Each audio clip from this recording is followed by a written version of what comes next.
Greenland Broadcast. Nze Williams nkwanizo na kulaleero. Ngeri enjawulo bwondaba kona akantu kano wendi wano wannyogoga togamba nti omusajja yameze amalala nedda. However, Charles Musoke California yasobola okugamba nti awo wanjagala kubanga ye wamule is trendy and is still youthful talinga fa bakadde balaba ntadde kana yayinza okugamba it is fine. Mwanyinaze nasola yinza okutantegeera Kole Bererika yaba ntegeera mwanyinaze Monica yinza okutantegeera TX yinza okutantegeera but also being a podcast, I am good, I am fine, but on a serious note, I'm putting it on because of the coldness that is in this room where I'm recording this episode on this podcast, Greenland Broadcast. Welcome everyone, and thank you very much for keeping it to this channel, and we appreciate your share, comment, and like. We appreciate the fact that whenever you see that notification, whenever you hear that notification bell, you come and watch whatever we put here. And we understand that you also have your opinions, and sometimes, or in most cases, you want to share your opinions, or you can go otherwise. Our opinions sometimes will come and give opinions, but you feel like they're not tallying with what you have in mind. We appreciate your comment section, you making the comment section busy by giving your opinion also, because every one of us is entitled to their opinion. We stretch our muscles today to see what is taking place as far as current affairs in our country, Uganda, Africa, and world over are concerned or is concerned. Binje bigenda maaso of course munsi yonna mutera lwensi yonna bajja kutunuulira nti Donald Trump akyakola ebintu bye ebyenjawulo. Orders ze assigning executive orders zine ebintu ebyenjawulo bye ziri mu kukola na ezimu zireese repercussions ebirala bivuddemu ebirungi. Regardless, we keep moving.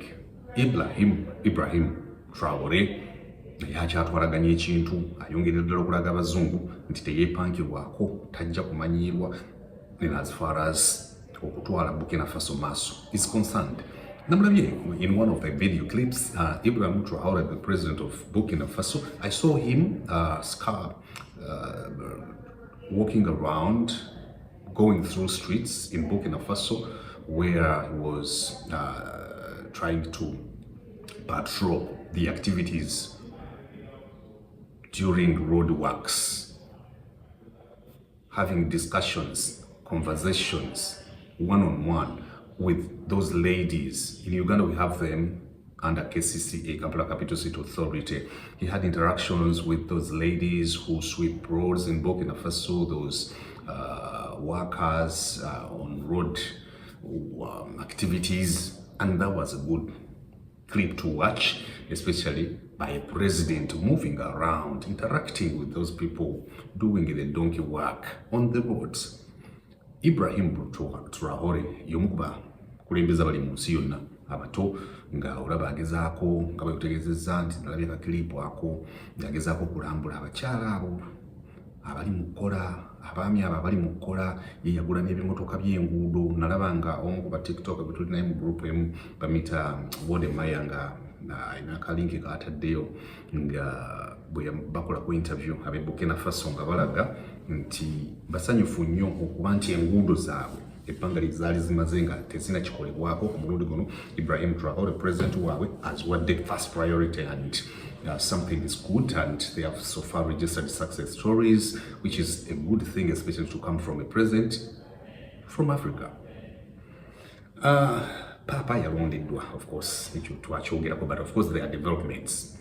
Official account on Instagram and Twitter are launched. So kati obonoonya Papa leewo ku Instagram simu yagane ajotte kumanyika kati abaana Charles Musoke California abanno sobola okutwalirako awo essimu yo, naye bw'ogenda kati ku Instagram nabo genda walala wonna online official pages eza Papa leewo kweziri mufunze amawulire gatandise. And that is a thing you have to consider, that social media is not about vulgarity, it's not about throwing insults at different people, but social media is another way of communicating to multitudes, to masses.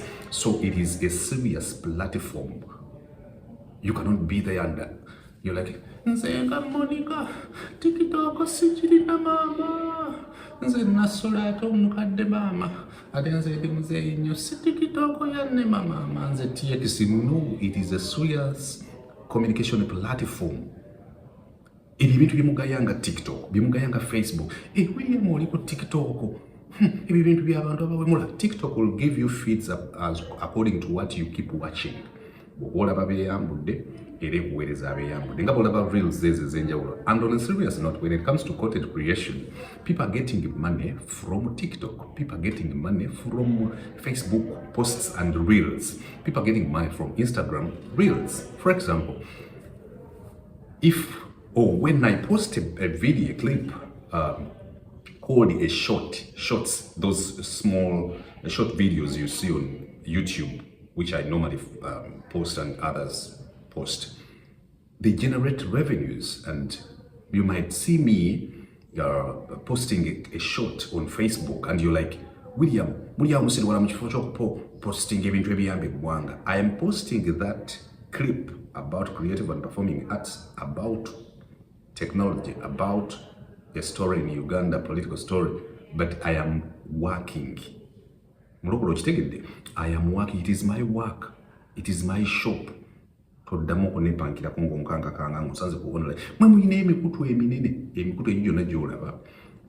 is money.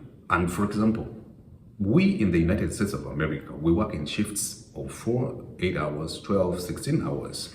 Whenever I come up to record this video, I'm at work. I work with Greenland Broadcast. I work with Greenland Media. I work with the Williams Podcast Live. So I'm at work. However, while doing my work, I have to do advocacy to talk about what is affecting, especially negatively, our communities.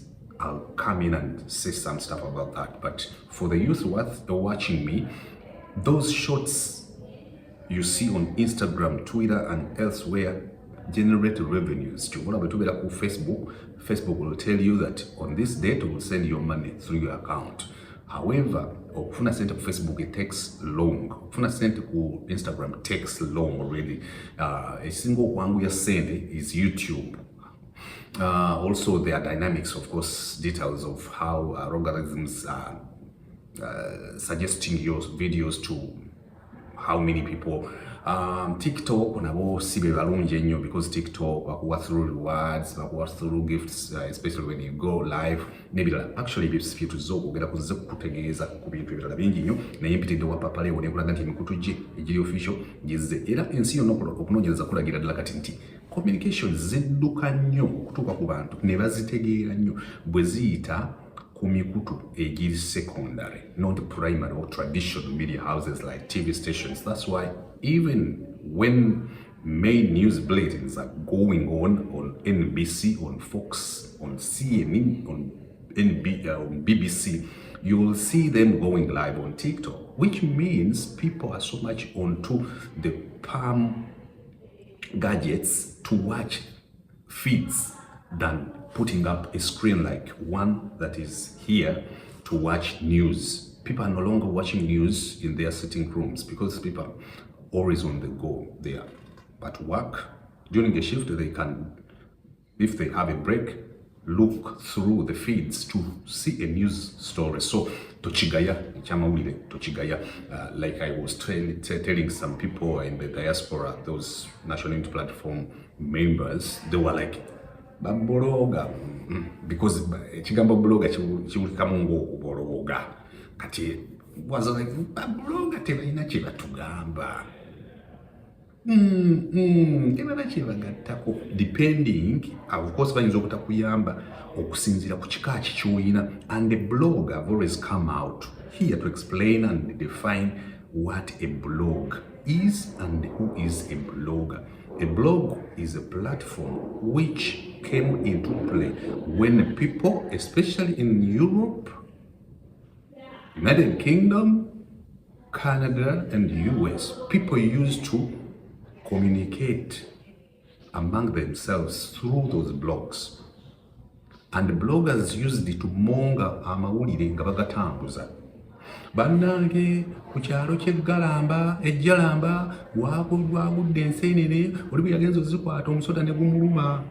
kati era bannange okumanya ebisingawo ebyapa bino bye mbawandiikidde musome mu mawulire ago babuloga era mujjukira nti n'amawulire gatambulanga nnyo mu Bulaaya n'awalala nga bagatambuza ne bagakusuulira ku mulyango gwo ekyo nga kiri advanced naye luli blogs ezo zakoleranga ddala nnyo as a source of information and news kakati olw'okuba kyakola nnyo mu communities ne mu societies kyabayo ne kiyingira ku internet era blogs ezo zikyali abantu bawandiika amawulire gaabwe olinagamba nti zimune William nyina kati stories zenkola ku Facebook normally ne websites kati nga muntu agamba William wawandise story ennungi ku bino because I know not many people are into reading era buli lwempuliranga ekintu kyange yala okuwandiika ekintu nekye kati mugenda kubeera bagenda kugenda mu comment section bambuuza ebibuuzo I write manya nti Bannayuganda basinga oba obagobye ngolobogobye era buli lwempuliranga nyala kuwandiika ekintu kyange nkijje bulungi nnyo exhausting ngamba kati bano bawalala mbambajjeemu kati nga nsigaza bali era ogenda okulaba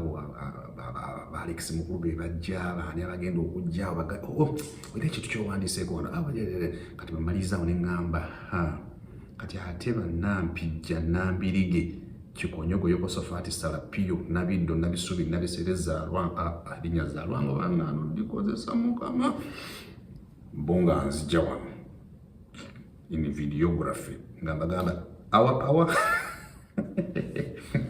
this is supposed to be a serious video I don't know naye mubiraba mugenda mwefuula bwe tugenda William tusuubira good information clear information no jokes nga mulaba ebirala eri so blog ne blogger ne kijja ne kyonooneka mpola okutuuka olwali nti buli alina itel ne tekino bamuyita blogger ntera nnyo bawa example ya kakensa ye muntu akuwa amawulire black and white kati ennaku zino kituuze ne kyonooneka citizenship journalism nejjeyonooneka paka aba William babuloga kati nosanga omuntu omukama naye you have not harnessed social media and technology taka nga blogger tebalina kye batugattako tunga okay tebalina kye batugattako and after 2 years you continuing to recognize and know how the internet is eating you up. I'm talking to you, whoever is undermining social media and technology.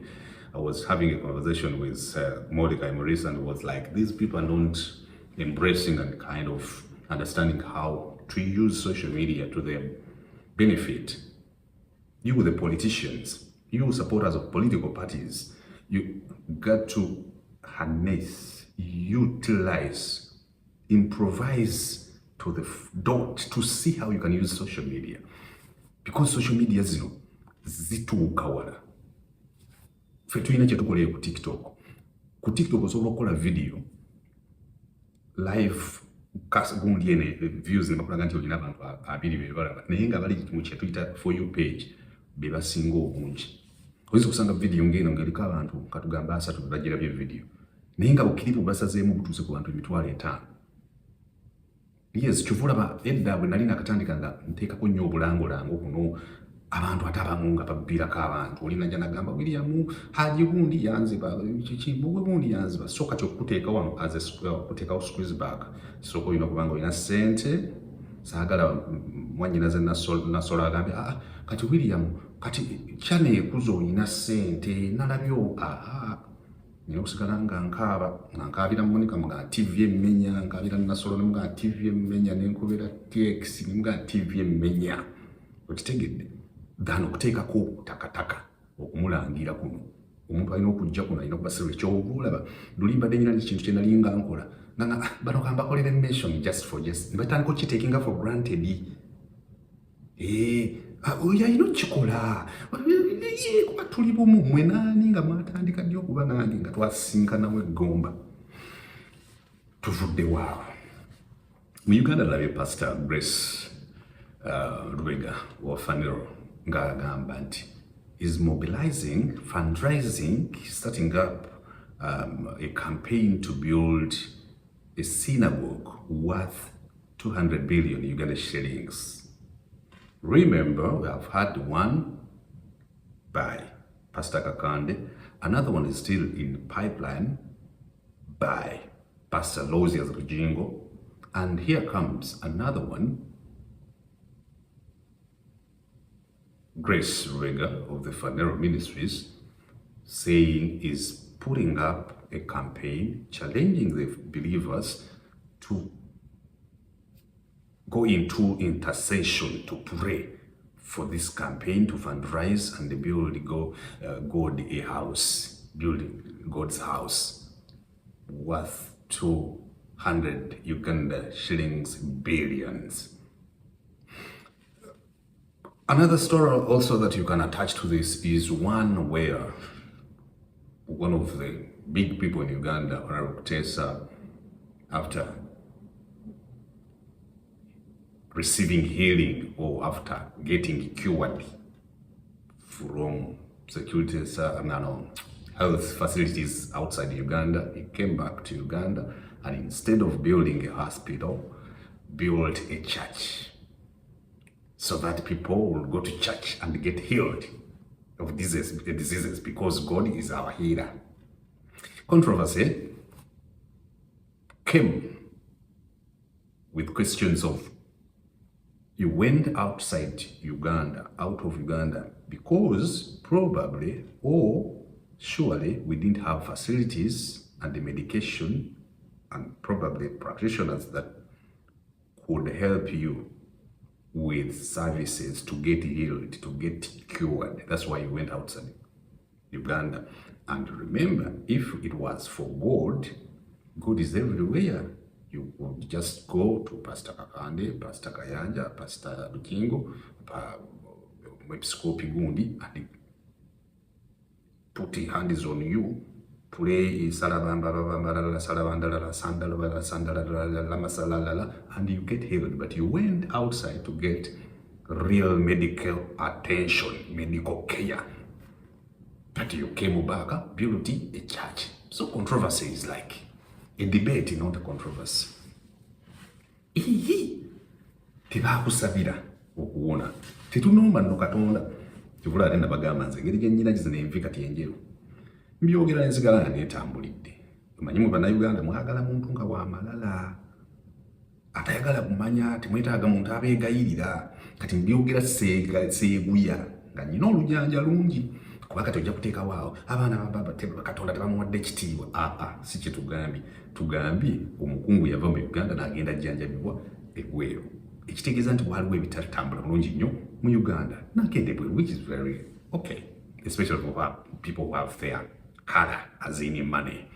Coming back with healing is like, instead of putting up a hospital, William Nangano, America, a hospital, now take our church worth billions. Choka, there is another story of a Muzungu who got involved in an accident, a fatal accident. After healing, he went back, mobilized funds, came back to Uganda, built a hospital. So when the guy came back, built a hospital because he saw the challenges Ugandans go through, and also when he got involved in a fatal accident, he also almost failed to get services, health care, medical care. Okuwona nagamba Bannayuganda beetaaga amalwaliro owaffe yennyini yazimbye echurch.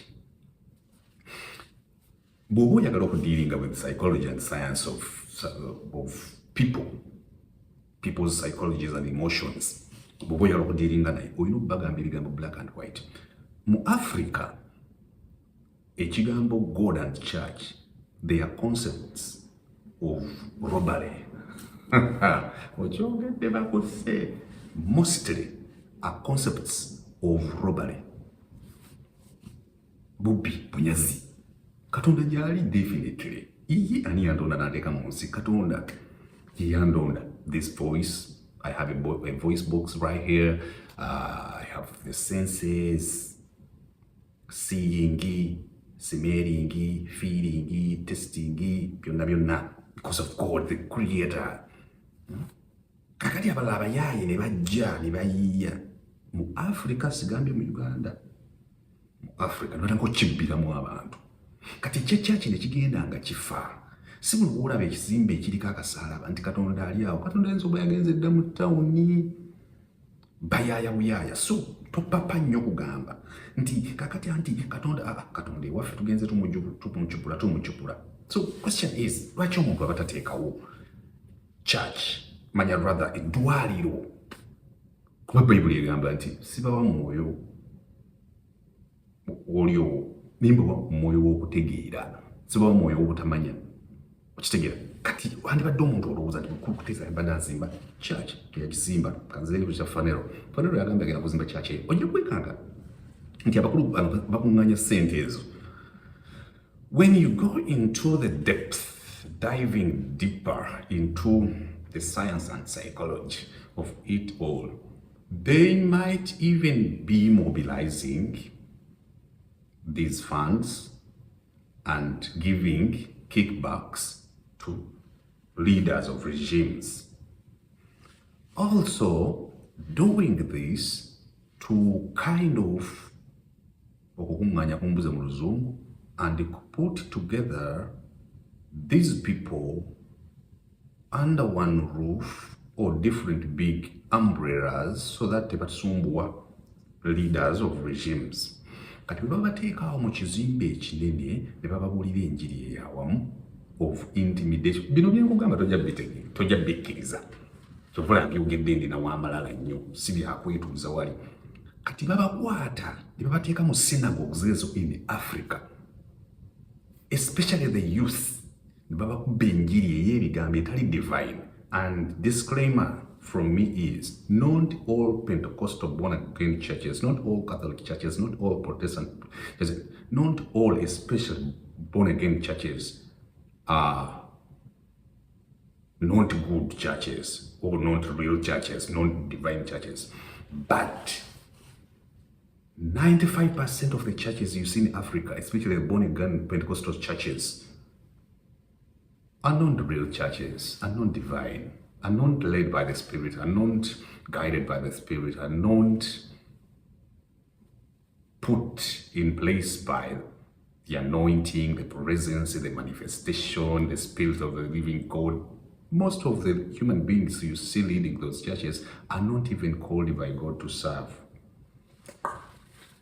Na video bayadde ina kutunulawa kati mpulira amaanyi ga Mukama gantwala walala. Kakati bajja ne batandika okukola ebintu ebyo. It is unfortunate that I'm saying all this, drawing inference or reference from Pastor Grace Rugoga's statement of launching a campaign to build a 200 Uganda shillings billions church God or God church. But I'm giving an example across Africa. Abantu bavuddeyo n'agamba nti nze ndijjukira bw'avaayo n'alangirira nti amu apostle and verification and certification tetulina bwe tugiraba. They will get ordination, nebaona atongozeddwa ne bikoma awo. Kakati abantu bano olwokola bwe bategeeza. My opinion is maybe bamobilizing ne funds zino okubaako gye bagenda ne bawa kickback. In marketing we call it kickback. You can go to MTN nogamba njagala campaign yano utegeke ekivulu kya kabiriiti. Of course, it directly was sponsored by MTN, but you might have a music artist. Juliana Kanyomozi is launching Samuel Young and run to Zayn those days, and you need sponsorship or partnering with Zayn or Airtel later on. Worried Airtel later on, and they'll be like, okay, and they nebakuwa milioni 10 twagala kickback ya milioni 10 oba milioni 2 kickback okuzza omuzigo. Kakati ne bana abantu tolowooza nti bakuŋŋaanya ssente zino ngamba ab'Ghana ne Cameroon sigamba b'e Uganda kyovula binaku zino nakyuse ndibetingira ku level ya Africa. Kati bakaleka bwe bakuŋŋaanya ssente zino bazza omuzigo nga balina gye bazitwala, because in real senses toyina nsi ya muntu ng'erina presiding officer ng'erina president gyosobola kuŋŋaanyiza mulindi gwa ssente ogwo nga teguli accounted for. You cannot. Another question, another thing I want to put your attention to is Africa now looking for churches, the buildings, as solutions for healthcare, for infrastructure, roads, education and stuff? Are those buildings the solution, the answer for all, or to all that? No. Africa, you see it, ebyo si byetaaga gw'ovanga ku muntu asobola okukuŋŋaanyaamu ssente n'akuŋŋaanya ssente mu banaku mubaavu because tukitegedde kale n'oli yawaayo eppeesa kale n'oli yawaayo akantu because baleeta ebyo byowandiikibwa ebyo naddala nga bali baabikolera eri.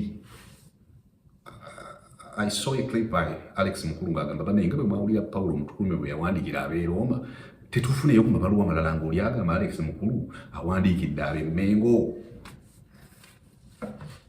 Okitegedde kakati ebyawandiikibwa ebimu byali bikola mu biseera biri kati oli akisikayo n'agamba nti omukazi oli yawaayo eppeesa n'alyoka akuggyako olukumi olugenda okugerera omwana. Nabbi Eriya yali alagula n'asanga omukazi namwandu ng'alina akatta eŋŋaano gye yali asigazzaawo n'aŋŋamba mugimpe ndyoke mbalagule. Nabbi Eriya mu kiseera ebyo yabikola era kye yakola Nabbi Eriya oyo nakoona akakonda ageza ayite mu kamera eno bajja okukakasa nti people power then nakoward era alabye muzungu tekati bamumanyira yadda mutabufu abaalikodinga byayagala waayagalira ebirikodinga but on the serious note Nabbi Eriya n'abikusibako and Nabbi Eriya miraculously provided a solution to the namwandu and the kid.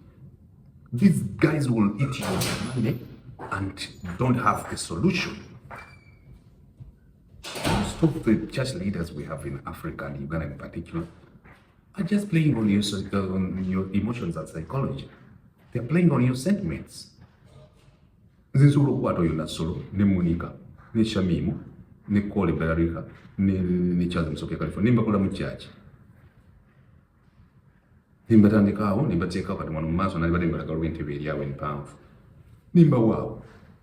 Just okuba guiding. Kyokula wano walina kye bayita counseling, ebiki kati noba counseling n'obateekaawo, n'obabuulira enjiri, n'obazzaamu amaanyi, n'omuga kati Charles Msoke olaba ekyo ekirevu kyo kisobola okuviiramu ebirungi naye kakati ekirevu ekyo kikola bwoti beera ng'okutte ku kirevu bwoti kubanga okola ebbagalika ngeri gye mwogera olumereka olungi ne Charles Msoke kakati mwenjagala Mukama agenda batambuza amawanga kakati gwe gundi yani Nasolo naawe kati nga bulaba abaana bo bajja kukulaakulana abaana bo bajja kusoma sayansi bajja kuyitimuka era mujja kukulaakulana n'omwami wo naawe Monica ebizibu byonna bye mubadde muyina. I put you together kakati go and do some fasting. Not that bino byenjogera tebikola in real sense. Bikola naye abantu kati babikozesa mu psychology. Ebituufu gye biri. Naye kati bano babikwata nga kikwate ng'ali baguzannyira ku bwongo naawe ogenda okirowoozaako n'okifumintiriza. Ye nno n'omala ng'obanga ofuluma church n'onoda siringi 10 ogamba omusumba akimaze.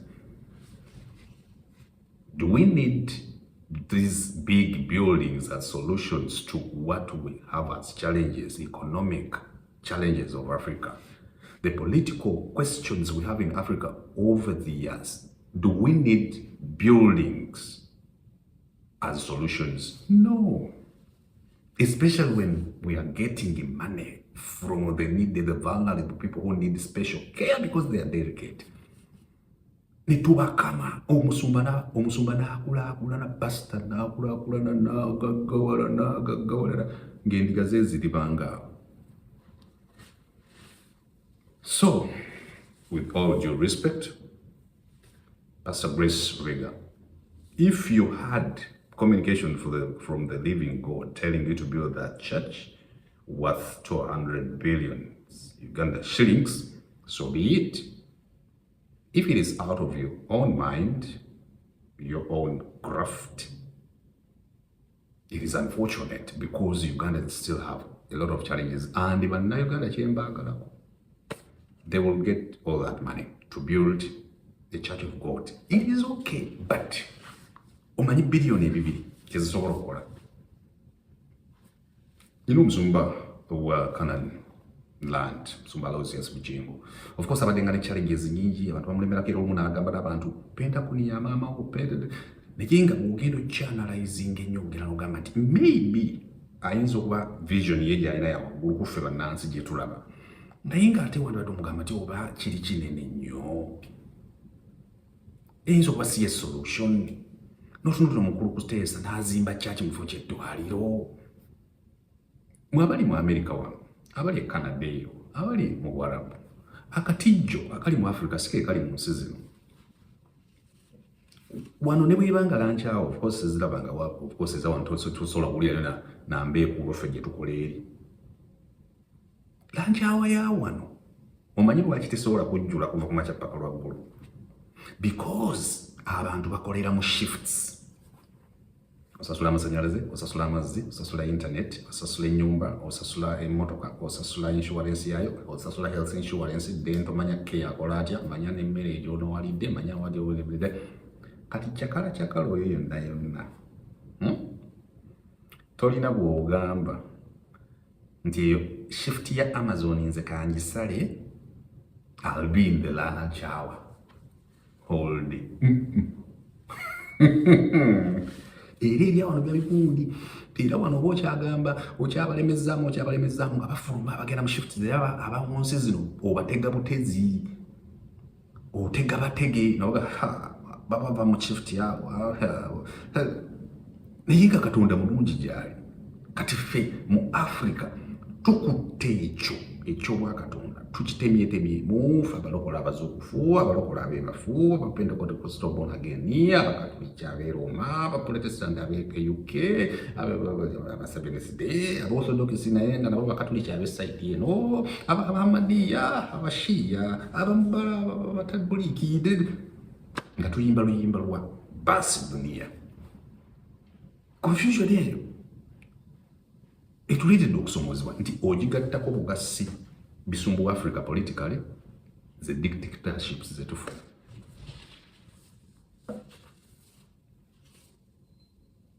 Omusumba alangirira ekintu ekyo sente bazisonda paka bazifuna.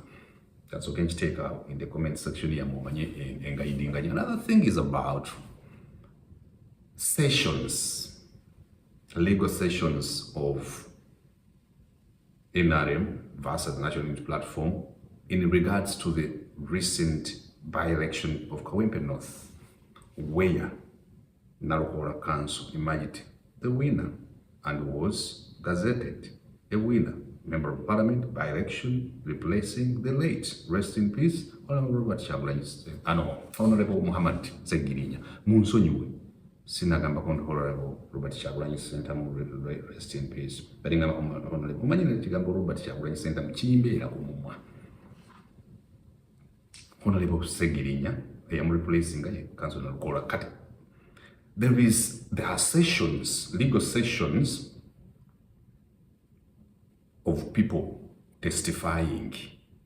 I saw Honorable Nambi, NRM candidate, who was the NRM candidate in that by-election, failing to explain herself to the teams, legal teams,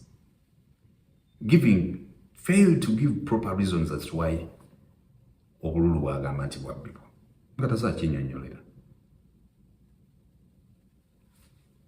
Ebyo byonna nga bigenda mu maaso nga Honorable Nambi annyonnyola kakati kubanga kwatyawo obululu bwange ne mbulaba nga buva mu bba nga bwebutinga butambula nga bugende wa Narokora kati ndaba nga Narokora obululu bwange nga butwala nga butino kati ne ngamba lwaki mu obululu bwange kati kwe kujja ne buli ntulo era I am here and I'm not happy.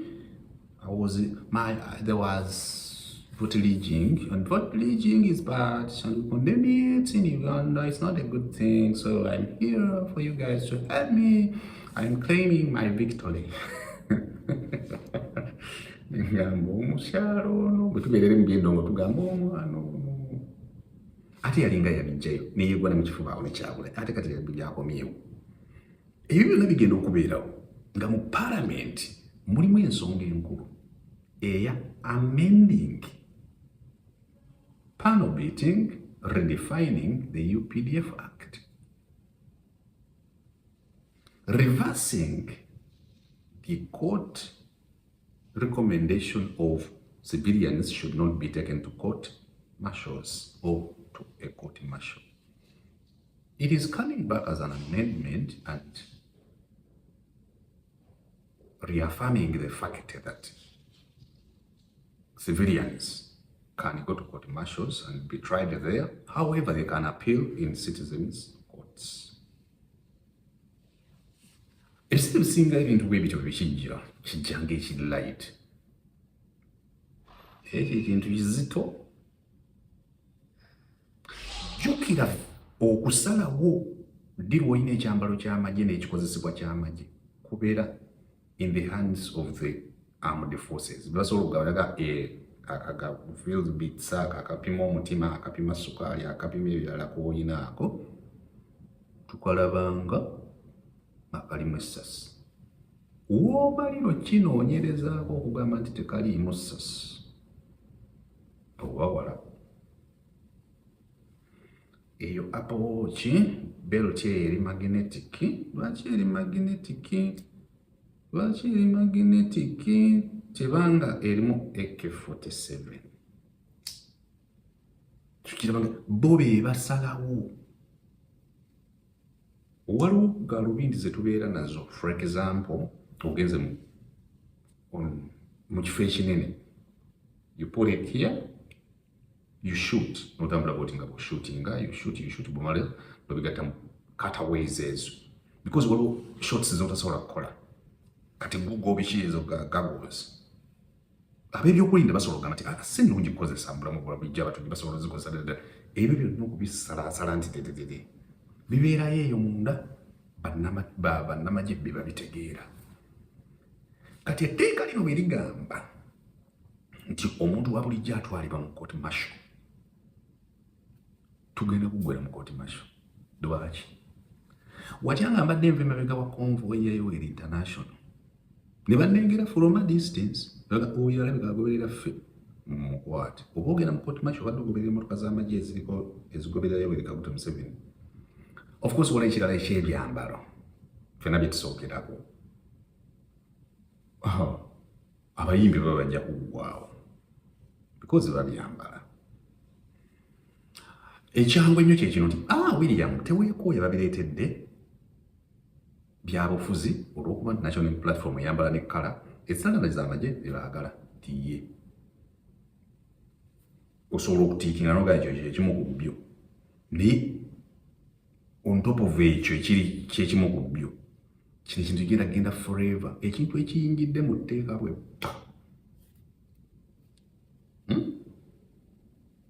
kakati ng'ekyo kigenda mu maaso nga sessions zino zigenda mu maaso. Manya nje Nambi bangi bakalulu kange, ebintu ebyo byonna bigenda mu maaso mu ssaawa eno nga tetumanyi priority yaffe eri ki ng'abantu at this time nga tuli mu wankaaki tukutte mu asanjala atutwala mu wankaaki wa 2026. We already busy. Akalulu by election kati n'okukwata n'amateeka kati gali ku TikTok. Proceedings zigenda bukuti, which is good. Netugoberera bwebamubuuza kino kakyeja kooti y'amagye bannange ate nga waliwo n'amateeka guidelines ze baaweera bakomanda aba UPDF ze baaweera entebe nga bagamba omuntu tebaddamu okuvuma abantu. Ekyo nazo weeziri. Ne wabaawo ennongo egundi bullets outlines ze baakoleera ku kati njagala kunzija wano era nga nkyazinoonya ngenda kuddamu nzinoonya yagamba omwana mpe gundi zange manyi nange ntereka ebintu bingi nnyo eza ebintu by'okuwuliziganya bya ku internet. Ozza otya omusango gw'ebyempuliziganya, okuvunaanibwa kunaabeera kutya, ebintu ebyo byonna gyebiri.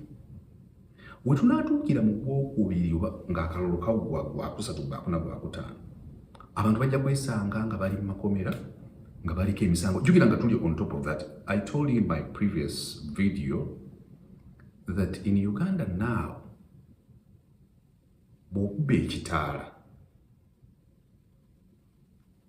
ku explanation gye baawadde, fine ejja automatically in your email, fine nga ya $6,000. Bwe wayitawo ennaku ze baakuwadde 28 nga tonnasasula $6,000 gifuuka kakadde kamu $10,000. Ebyo byonna biri mu kugenda mu maaso. Also another thing that is coming, emmotoka kati olina ogivuga ng'eri eyise inspection nga bwe kiri mu America at least. Doza naye wammwe awalala gye muli bwe kiri because wano emmotoka amanya immigration manya inspection. Challenge with Africa nti ebintu ebijja biba birungi but implementation. For example, bw'oleeta car inspection in Uganda emmotoka nyingi teziyita. Olwako tekitegedde ensonga kitokubye mu ngalo nga kunsondera ku ssente za church gye naatera okutandika. Emmotoka ezisinga mu Uganda teziyita sobola kuyita car inspection. Lwaki? Nti obusobozi bw'okuyingiza emmotoka empya esobola okuyita mpozi kusinziira ku standards za Uganda tujja kukakkanyako wansi standards kwe inspecting emmotoka eziyita okudda ku kkubo. Naye ojja kwekanga nti singa twali tusobola okufuna obusobozi obuyingiza emmotoka empya nga nnyingi, twandifunidde ddala obusobozi obwanguyirwa implementation of car inspections. Naye omuntu okuyingiza emmotoka empya kizibu. Katuleze nti emmotoka ziyite kakati olaba mu America bwendaba abayina nno bali strict naye ogenda okulaba ng'omusipaana akuyisaako emmotoka n'obula omuloopa okubira baabo mugambe baaba Trump ono ampisizaako emmotoka eno yayita inspection ng'omusipaana agiyisizaawo ng'ekuba n'ekikka. Olaba mu America bakibeera. Kati mu Uganda bwe tutakikwata bulungi kiyinza okujja ne kifuuka akattiro. Eri mmaze okunnyonnyola waliyo ebitaala ebikuba automatically. Olumu abapoliisi bennyininyini bye batugamba jangu yitawo. Bwamala okungamba jangu yitawo bangambye nti ekitala bwe kimpa kuba fayini nga kibadde kyase radio oba poliisi nampita nti ate nze ngende nennyonnyoleko. Mu bufunze ebimu bye tuleeta wadde birungi biba tebinnabeera ready. I had an explanation from the Minister of Works, Honorable Katumba Wamala, Afande Katumba Wamala, saying that it is sorry for us for us losing a human being, a responsible person of Uganda in the entrepreneurship business fraternity, the late Rajiv Ruparelia, perished in a road accident due to negligence. I'm not sure, I've not seen a report from police, from traffic, at least telling me, explaining to me about whether it was overspeeding, or kuvuga n'obulagajjavu, bwe bamuleetera okuba barricades zino, oba obulagajjavu bw'oluguudo. But I'm looking at this explanation by General Katumba Wamala. Was like, it is unfortunate. Because journalists were asking him about why are we having these barricades, these cement, concrete barriers on the road or in the middle of the road for all this long. You know, we had a contractor and we failed. We had planned to pay off this contractor to work on this road, but COVID came in. When COVID came, a lot of stuff happened and we got financial constraints, and the constraints led to the fact that we could not pay the contractor to continue with the work on the road. So the contractors put down tools. Putting down tools led to the cement and the concrete barriers to be on the road because we could not pay the contractor. Omukulu yannyonnyola bwe luba lunyumba lwa mukyala Mugerwa oteeka Muteesi nga yeeteteggula nga nnyumiza Mukeneka nga yeeteteggula nga nnyumiza obutemu bwe ng'olaba tulinamu obugayaavu. Contractor tumuleese. Mu Uganda twagezaako okuba ne bacontractor abafa abannansi ne babeera frustrated ne bakiremwa. Kakati contractor tulemeddwa omusasula, kati contractor naye n'atusuulirawo ebisementi. Emmotoka ababodaboda ne bagwawo ababodaboda ne babyogeramu ku TikTok ne bitakola. Rajiv Ruparelia n'afiira awo. Minister of Works, fortunately, because it was Rajiv, may his soul rest in eternal peace, we saw at least the Minister of Works coming to make a statement, and he never made a statement when we lost several border cyclists. On the same road, same spot, same challenge of the concrete barriers. This time he comes up and makes a statement. Of course, mubamu abanga n'ebyana bw'oba otuukiriza olugero olwa nti animal farm, maybe some animals are more equal than the others. Kakati explanation ezo zikulaga bulazi nti ebintu ebimu bateetuludde kati olwaleero tuyisizza omuntu okuddamu okuvuma omuntu nawulira General Museveni ng'akikkaatiriza ate ng'ekyo kidda ku biri bye nagambye ennongoosereza ze baakola on top of the cyber harassment, offensive communication, byakwatagana ne internet. Olwaleero oyina ennongoosereza eri mu kujja ey'amagye, kooti z'amagye okuwozesa abantu. Okyayina issues z'abantu abali mu makomera nga bagenda lwabukofiira obwefaananyiriza obwamagye in their opinion. Ngina abantu bajja kunnyonnyola bagambe nti nze nnyinza okuba nnyina akakofiira ka red naye nga sitabangako ennyambala eyo ng'amagye gagyambadde. Explanation nagambye nti basobola n'okukwesibako ne bagakana akasaati ka Adidas k'amagye and kisigala mitima mikono gyabwe okukinnyonnyola aba ne wootuuka okinnyonnyolera obudde buyinza okuba nga bugenze. Kyokka ng'ate tulabye ng'abayimbi abalala nga bambala full combat. Kati ono obeera omukwata ayinza okuba akunyumiza biboozi. Naho abaana abala okupakalast. Kubira amasimusimu. Ndi ku TV yange. So, vidiyo eno oyinza okulaba nga nze ayogedde kuno nakuli. Naye njagala osooke ng'ozitemeetemu nti tuli ku kiseera kino ng'owoolaba nga Nambi akayanira obuwanguzi bwe bwannalokoola. Otunuulira Parliament Joyo Ssenyonyi ali mu kulwanagana ku plenary ne ku gundi eno. Abadde abuuza leero Speaker. Kamubuuza, why are we rushing this bill amendment? Why are we rushing it? Why are we doing stuff hurriedly? Kyeshimu priorities zetwetaaga kati amendment eno okujja. Because bwekimala okuyisibwa and kijja kuyisibwa with factors of who has majority in the parliament, with the factor of injection okubamu emisoya miliyoni nga 10.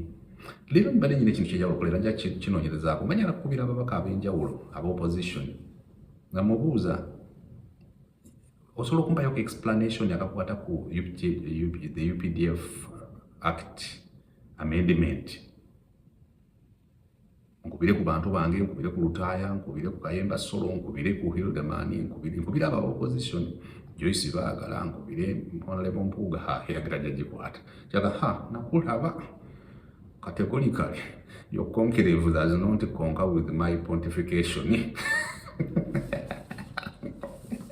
That's all I gikwata.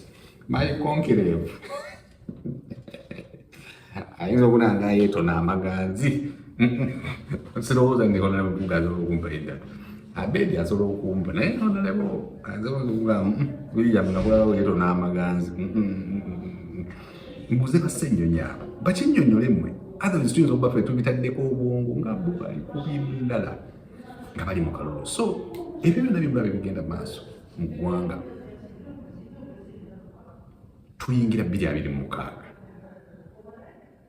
Otunuulira obumyufu obugenda mu maaso eyo oba naye okulondalonda si bumyufu naye okulonda amanya abavubuka biki ebyo nabyo biri mu kuyitireete tubimanyi. Waliwo stories ezibadde zipendinga. Uganda nzikatiza nti yeetaaga kusabira kyensi ebyayo. Bano abakungu ba European Union be bamu kambyogera mu Uganda temubavuunulira ku buzibu bwa Africa. Bwe bava ewajja Agulanyi bagenda ewa Honorable Muhoozi wajja n'Omuhoozi. Naye tolowooza nti baba bazembu interest za mukago wa European Union kyekisingira ddala obukulu. Era obukulu bwabwe bwakujja baba ne-objectives of course. Manya Africa eyawamu, manya peace and humanity, human rights, bintundu biba bya kiyayaaya. Kati bo baba wali bawakasange bafuuyirira zirwana. Kyagulanyi bw'okwata obuyinza nga bambala amasuuti nga bajja bagamba twakulabirawo gwe mwana gwe.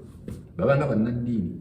Munnaddiini n'obufuzi obw'ensikira bw'oba tonakwata buyinza they can't claim you.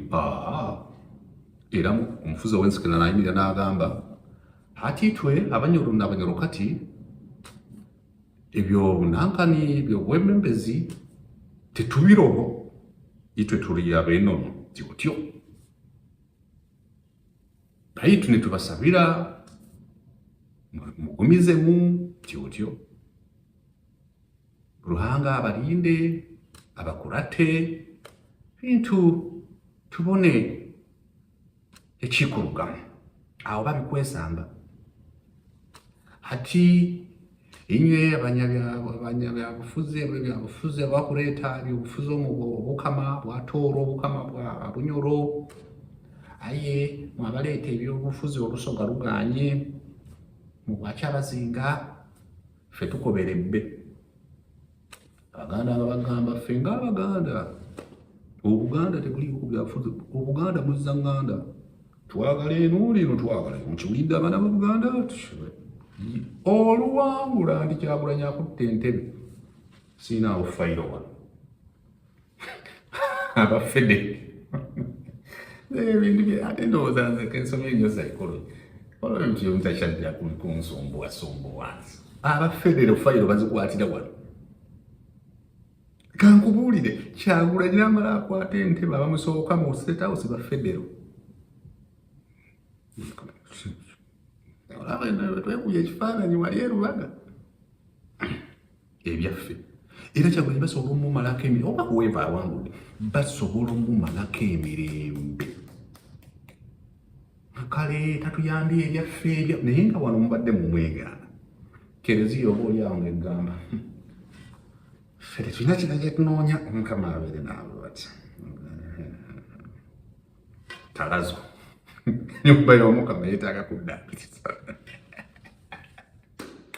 naye Katonda ajja tukuba Kyagulanyi oluwangula bweti nga bamugamba yeekaalu eyo yeetaaga okuteekayo amatundubaali kati musajja wattu ebyobufuzi bimutandise onaagizimba toogizimbe naye olinga bade bakwegaana kati nga bagamba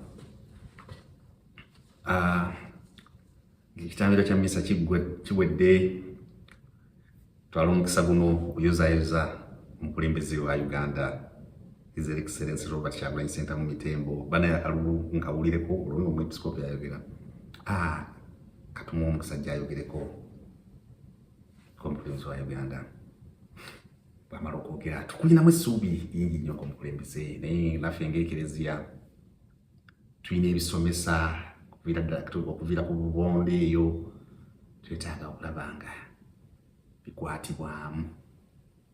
bikwatibwemu bakati tuliwo okululu wano tebasobola mukira emingo bali ab'emmengo abafedero bagikwatira wano nkubuulireyo n'ekirala wagibaweera aba awedde Ndekinjagala about videos zino ng'ozikola oli independent oyogera ebintu nga binyiiza naye nga ye reality kati mu Africa wano ng'oyagala okugaba federo osooka kugyawo presidency ng'onagaba federo kuba tetusobola kuteekateeka federo kutuuka ku level ya America mangu nnyo kati obola sniper yagamba n'abawagika mukaawo original tiya ne mugigana nagamba muleke eyo jabaddiza emmotoka zammwe era emmotoka zo yaziba waawo abawawaayo ebyapa so ebintu bitulina mu Africa ate naddala omulembe guno tegusoma ate omulembe guno tegwagala mazima nyina mikwano gyange they are YouTubers in Uganda nyina n'omulala muno badde nanyo ogamba naye mu William mulebedde nnyo ku ebyo bannayuganda si bye baagala ndabye Kasuku abadde alina kaklipu kakoze ku makya alina ebintu byayogera biri byakusaagirira awo n'agamba naye raba views gye zambuka singa nzira wano bannyonnyola nti bane mugende mukebere enkalala z'abalonzi views zijja buuka and the guy is right Munnayuganda kasita omuwa ekintu ekimuwagala obwongo okumunnyonnyola nti kakati wano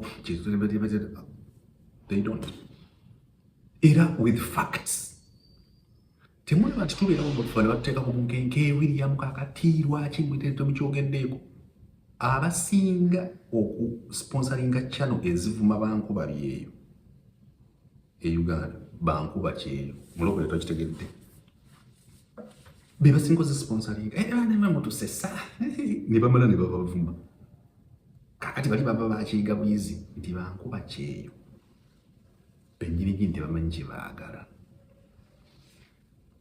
n'osanga oli ng'agamba tuli bankyukakyuka nga channel gya sponsoring terinimu yadde akakyukakyuka bwe kati anti bo batusesa nga biwulirako ne ku radio emu gye nali nkolera yali ya ddiini ng'abakulu ab'eddiini bawuliriza nnyo radio ziri bbiri ziwemula bulungi nga ku yaabwe tebaagalako byabuwemu naye nga bawuliriza nnyo radio z'obuwemu ziri era nga n'ebirango bwe bituuka nti wali essaza egindi lyetaaga tebabiteeka ku sapiensi ng'era ne bw'onoonya osobola okunoonya babishopu awo bajje ku mukolo gwa sapiensi nga tebalabika obalaba batuuse ku vision group nabagamba ke ntuuse emyaka gino ndi muzibu njogera amazima mangi and amazima ago ge gafuula ag'eddembe bayibuli bw'egamba. So guys, take homes nyingi mu video ey'olwaleero, take homes nyingi. European Union ebyo bigula bambala amasuuti n'obalaba ne Besigye n'obalaba ne Mao n'obalaba ne Kyaka tosuubiramu essuubi olunaku lw'owangula bwoti nti Solomon nfudde nze opposition awangudde obukulembeze Trump congratulatory messages ngaziteekawo bo babeeraawo baba bayaaye era wojjira mu bukulembeze n'otakonkalinga nabo nga batandika okukuba So on the serious note, this is enough for today. I am Williams and this is Brilliant Broadcast. Let us pick some stuff out of this video and let us learn to regulate our emotions and excitement when it comes to the politics of our country.